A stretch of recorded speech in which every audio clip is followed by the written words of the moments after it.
Selanjutnya kita masuk dalam pembahasan tugas project based learning untuk materi dari metode SORM, di mana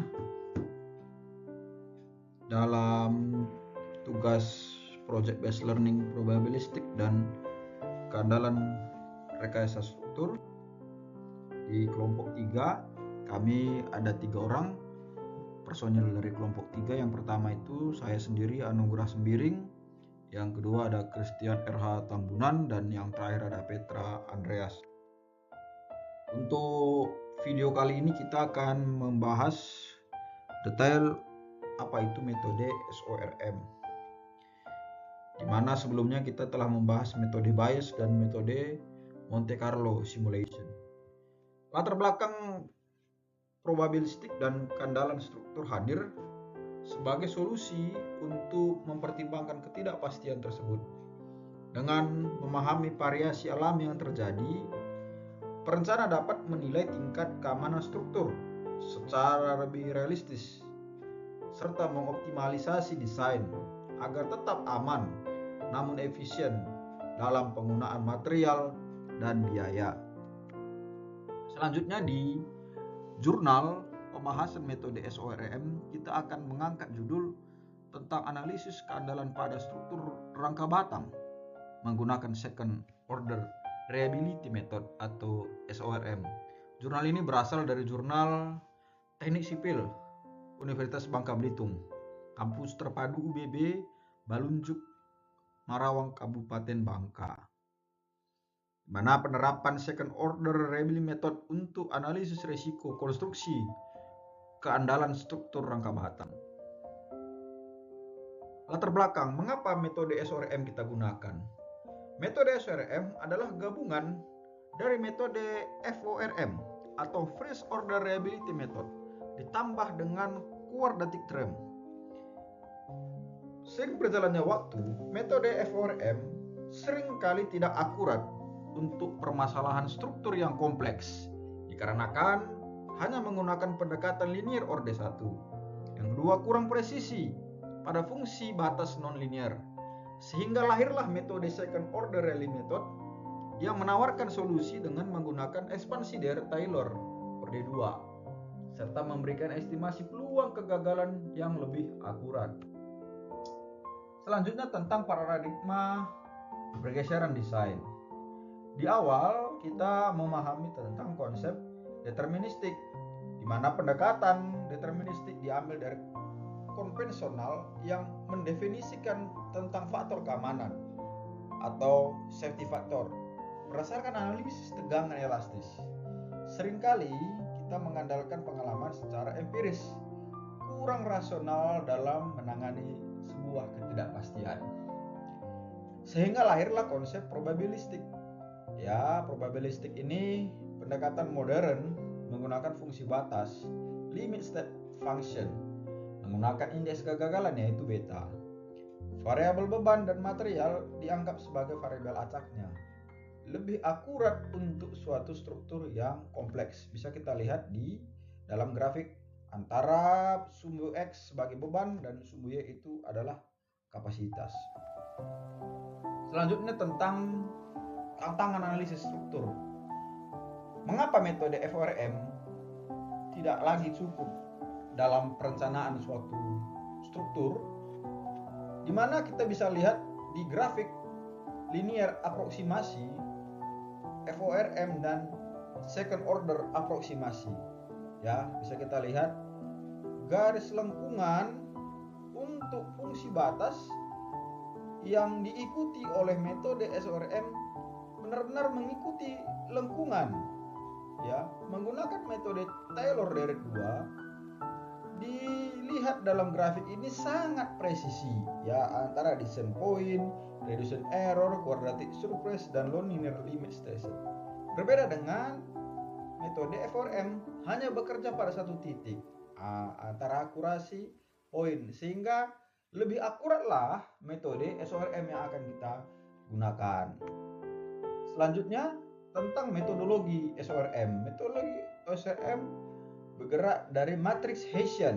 Ya, matriks Hessian itu adalah menghitung turunan parsial kedua untuk menangkap kelengkungan permukaan pada slide yang telah kita bahas sebelumnya. Selanjutnya tentang Dirac-Taylor. Ya, Dirac-Taylor adalah ekspansi orde 2 menyelesaikan fungsi kondisi batas nonlinier, quadratic approximasi nonlinear surface, dan yang terakhir adalah beta.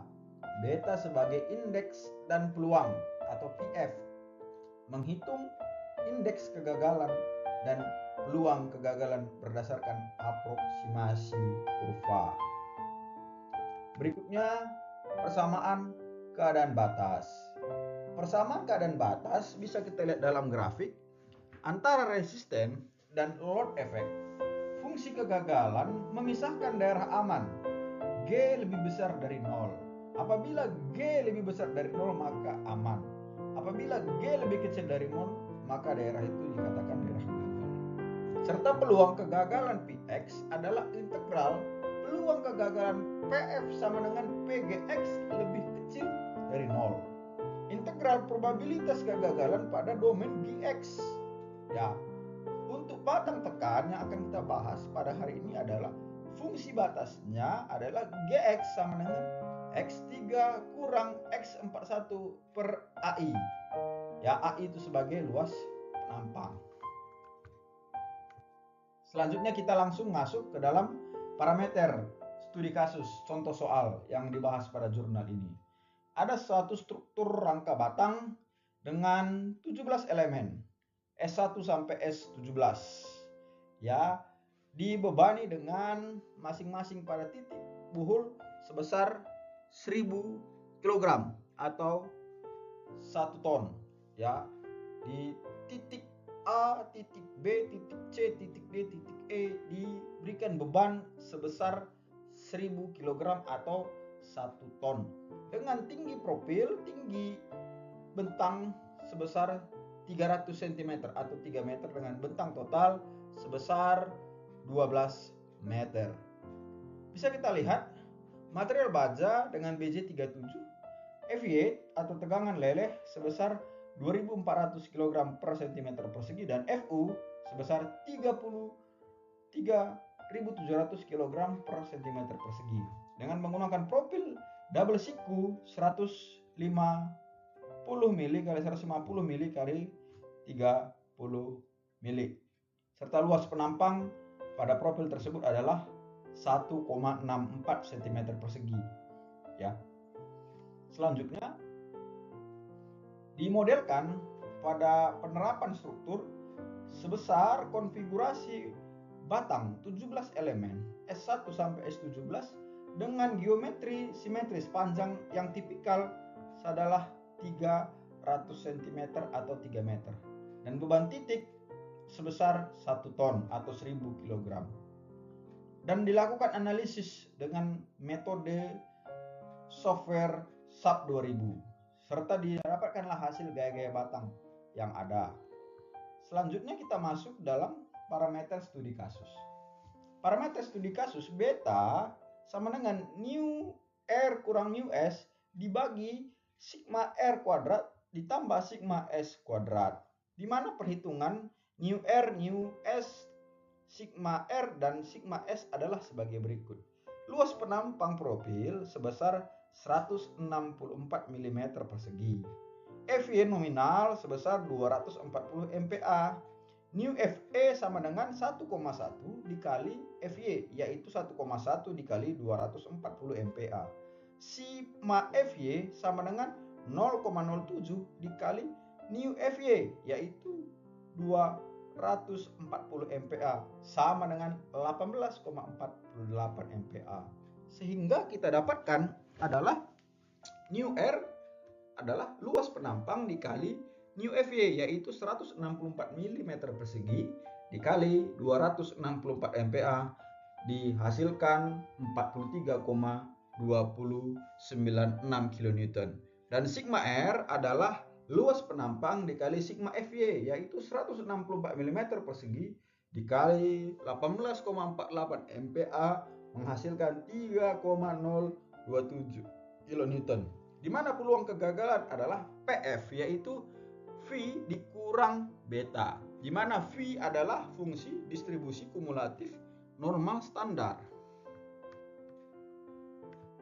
Maka dapat kita lihat dalam tabulasi batang-batang yang memiliki peluang kegagalannya adalah di batang 6, batang 7, batang 14, batang 17. Ya, di mana dalam konteks ini adalah batas izin dari probabilitas kegagalan PF adalah 0,1. Hasil analisa menunjukkan elemen paling kritis yaitu S14 dan S17 adalah PF 0,0298 yang sangat jauh di bawah batas izinnya itu 0,1. Sehingga bisa kita lihat adalah batang-batang ini cukup aman dalam menahan beban-beban yang bekerja. Sehingga dapat kita simpulkan proporsi keandalan batang S14 adalah sebesar 97% aman dan ada peluang kegagalan PF sebesar 0,0298 atau sekitar 2,98%. Walaupun masih dalam batas yang sangat jauh, kita lihat profil dari siku 150 ini cukup aman dalam menerima beban-beban yang bekerja. Demikian yang bisa kami sampaikan di dalam metode second order reliability method.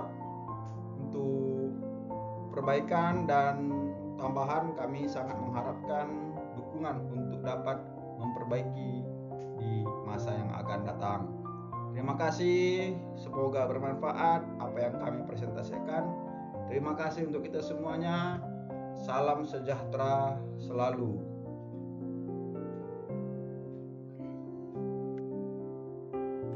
Oke teman-teman, jadi di sini saya akan menjelaskan jurnal dengan judul Bayes Inference of Structural Safety Under Extreme Wind Loads based upon a peak over threshold process F of exceedances.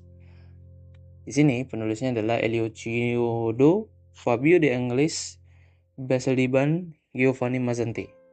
Dan jurnal ini diterbitkan pada tanggal 30 November 2023.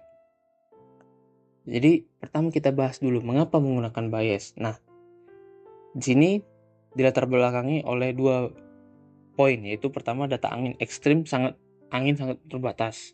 Jadi kejadian angin ekstrim jarang terjadi, jumlah datanya selalu sedikit. Maka dari itu metode statistik klasik seperti maksimum likelihood menjadi tidak stabil jika sampelnya kecil. Bayesian dapat bekerja lebih baik dengan data sedikit karena menggunakan prior knowledge. Poin kedua, metode Bayesian dipilih karena data angin ekstrim biasanya sedikit dan sangat tidak pasti. Bayesian dapat menggabungkan informasi awal atau prior dengan data aktual sehingga estimasi frekuensi gas dan distribusi angin lebih stabil dibandingkan ML. Hasilnya, perhitungan safety index atau SSI menjadi lebih akurat dan lebih cocok untuk desain struktur di bawah beban ekstrem. Tujuan utama penelitian ini adalah menyajikan pendekatan statistik canggih untuk mengestimasi nilai ekstrem beban angin pada struktur vital seperti gedung tinggi dan menara, guna memprediksi periode ulang badai dengan akurasi yang tinggi. Nah, metode penelitian ini adalah pertama itu adalah proses peaks over threshold, memodelkan angin ekstrem sebagai proses stokastik di mana kecepatan angin melebihi ambang batas atau threshold tertentu. Frekuensi kemunculan dimodelkan menggunakan proses Poisson dan juga inferensi Bayes, menggabungkan pengetahuan awal atau prior dengan data observasi likelihood untuk menghasilkan estimasi posterior yang lebih akurat dan tangguh terhadap data terbatas. Nah, di sini saya akan menunjukkan penjelasan mengenai konsep peaks over threshold atau POT. Metode POT fokus pada peristiwa ekstrim yang melampaui batas keamanan tertentu, bukan sekedar rata-rata. Threshold, batas kecepatan angin kritis. Exceedances, peristiwa di mana angin lebih besar dibandingkan U atau lebih besar dibandingkan threshold. Yang ketiga adalah proses Poisson, digunakan untuk memodelkan kedatangan gas atau embusan pada sepanjang waktu pada kondisi ekstrem. Lalu ada indeks keselamatan struktural atau SSI. SSI dinotasikan sebagai data seperti berikut adalah probabilitas bahwa kecepatan angin maksimum selama interval waktu keamanan S akan tetap lebih rendah dari batas aman Z. Rumus ini mengintegrasikan frekuensi Poisson dan probabilitas overcrossing seperti yang ditampilkan pada slide berikut. Lalu untuk distribusi kecepatan angin. Nah, di sini jurnal ini mengasumsikan distribusi Weibull sebagai distribusi induk untuk kecepatan angin. Jadi parameter Weibull itu ada skala berkaitan dengan kecepatan rata-rata dan bentuk menentukan variabilitas kecepatan angin. Distribusi ini krusial untuk menghitung probabilitas overcrossing. Nah, jadi kita akan membandingkan Bayes versus maximum likelihood.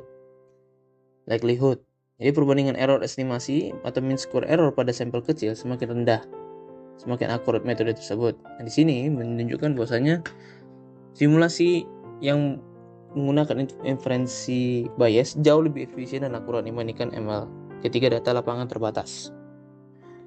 Nah, di sini juga dibahas mengenai analisis robustness terhadap metode bias. Jadi ada 3, yaitu prior distribution. Metode bias terbukti tangguh bahkan jika asumsi awal atau prior sedikit meleset.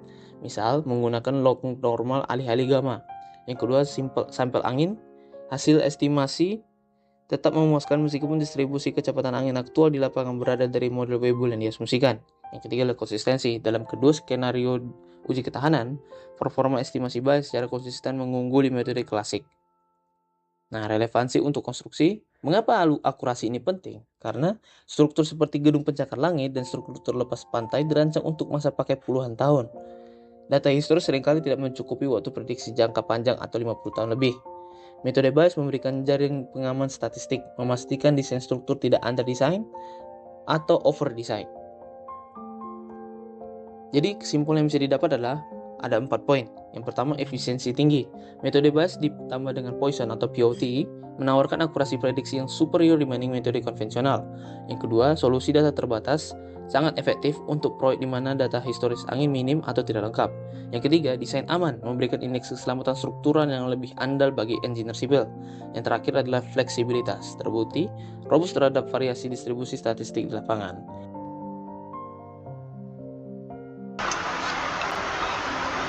Pada bagian ini kita memasuki pembahasan metode pertama, yaitu Monte Carlo Simulation atau MCS. Metode Monte Carlo adalah metode simulasi berbasis random sampling atau pengambilan sampel acak yang digunakan untuk mengestimasi ketidakpastian suatu variabel. Dalam konteks rekayasa struktur, Monte Carlo diterapkan untuk memodelkan variasi pada material dan beban yang tidak dapat diprediksi secara deterministik. Contohnya adalah variabel kuat tekan beton, dimensi balok, tinggi efektif maupun variasi beban layanan yang diterima struktur. Metode ini sangat berguna karena mampu menggambarkan perilaku struktur dalam kondisi realistis ketika banyak variabel bersifat acak. Untuk memahami penerapan metode Monte Carlo secara nyata, kita mengacu pada sebuah jurnal ilmiah yang berjudul Analisis Keandalan Balok Beton dengan Pendekatan Probabilistik dan Simulasi Monte Carlo. Penelitian ini ditulis oleh Nico Jeremia Samosir dan Samsul Abdul Rahman Sidi Hasibuan. Jurnal ini diterbitkan pada Civil Engineering Journal volume 17 edisi April tahun 2025.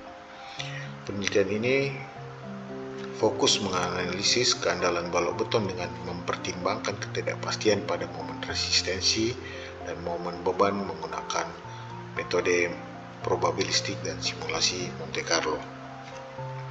Penelitian menjelaskan bahwa dalam perencanaan beton bertulang terdapat berbagai ketidakpastian yang tidak dapat dihilangkan. Misalnya variasi mutu bahan, variasi dimensi akibat pengerjaan lapangan, serta variasi beban yang dipengaruhi oleh kondisi lingkungan dan penggunaan bangunan. Untuk itu, penelitian ini bertujuan menilai probabilitas kegagalan balok beton serta menghitung indeks keandalan dengan memodelkan variabel resistensi dan beban sebagai variabel acak. Fenomena acak yang diteliti. Dalam jurnal ada 2 fenomena acak utama yang dimodelkan. Pertama, momen resistensi atau R, yaitu kemampuan balok untuk menahan momen lentur. Kedua, momen beban atau S, yaitu momen akibat beban yang bekerja pada balok. Kedua variabel ini diasumsikan mengikuti distribusi normal, sehingga setiap nilainya dapat bervariasi dari kondisi nominal. Versi inilah yang kemudian dianalisis menggunakan metode Monte Carlo untuk melihat bagaimana ketidakpastian mempengaruhi peluang terjadinya kegagalan. Momen resistensi berubah-ubah karena mutu beton yang tidak selalu seragam, kualitas pengerjaan yang berbeda di lapangan, serta variasi pada detail tulangan, seperti rasio selimut beton terhadap diameter tulangan. Sementara itu, momen beban dapat berubah karena intensitas pemakaian bangunan, perbedaan kondisi lingkungan, hingga variasi beban hidup yang sulit diprediksi. Dengan memasukkan ketidakpastian tersebut, ini menjadi lebih mendekati kondisi nyata sebuah elemen struktur. Kemudian fenomena acak dan persamaannya. Untuk menentukan apakah balok mengalami kegagalan atau tidak, digunakan fungsi batas atau limit state function, yang persamaannya adalah G sama dengan R dikurang S, di mana kita tadi sudah membahas R pada penjelasan sebelumnya dan apa itu S. Maka struktur dianggap aman jika nilai G lebih besar dari 0. Dan dianggap gagal apabila nilai G bernilai negatif. Dengan menjalankan ribuan hingga ratusan ribu simulasi, diperoleh distribusi G yang memungkinkan perhitungan probabilitas kegagalan.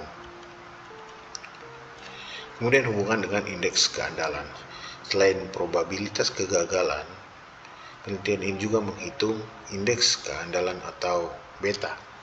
Indeks keandalan adalah ukuran statistik yang menggambarkan seberapa jauh kondisi rata-rata struktur dari kondisi gagal. Semakin besar nilai beta, semakin kecil probabilitas kegagalan, sehingga struktur dianggap lebih andal. Hubungan antara beta dan probabilitas kegagalan dirumuskan sebagai berikut.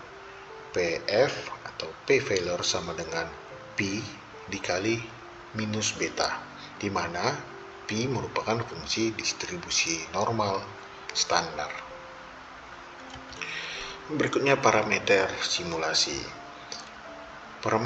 Parameter probabilistik yang digunakan dalam tutorial ini adalah sebagai berikut. Pertama, momen resistensi R memiliki nilai rata-rata 200 kN dengan standar deviasi 20 kN.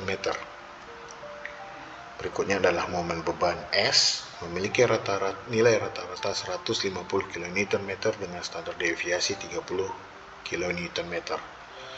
Jumlah sampel atau jumlah iterasi Monte Carlo adalah sebanyak 100.000 simulasi yang dengan menggunakan Excel Random Generator. Dengan jumlah iterasi yang sangat besar tadi, hasilnya menjadi semakin mendekati kepada kondisi probabilistik yang sesungguhnya.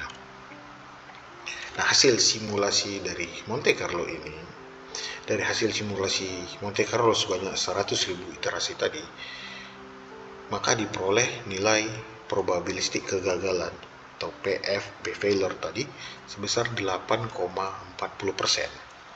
Nilai indeks keandalannya atau beta sama dengan 1,37%. Faktor sensitivitas variabel yaitu alpha R sebesar 0,55 dan alpha S sebesar minus 0,83. Berdasarkan nilai beta yang hanya sebesar 1,37, penelitian menyimpulkan bahwa balok belum memenuhi standar keandalan struktur, di mana nilai target beta umumnya berada pada kisaran 3,5. Selain itu, hasil sensitivitas menunjukkan bahwa ketidakpastian pada beban memiliki pengaruh yang lebih besar terhadap kegagalan dibanding ketidakpastian pada resistensi material. Yang berdasarkan jurnal tersebut dapat disimpulkan bahwa pendekatan probabilistik menggunakan Monte Carlo dapat memberikan gambaran yang lebih realistis mengenai perilaku beton. Dengan probabilitas kegagalan sebesar 8,40% tadi, struktur dianggap tidak cukup andal, sehingga diperlukan peningkatan desain, baik dari sisi material maupun pengendalian bebannya. Analisa ini menunjukkan betapa pentingnya memasukkan unsur ketidakpastian dalam desain struktur.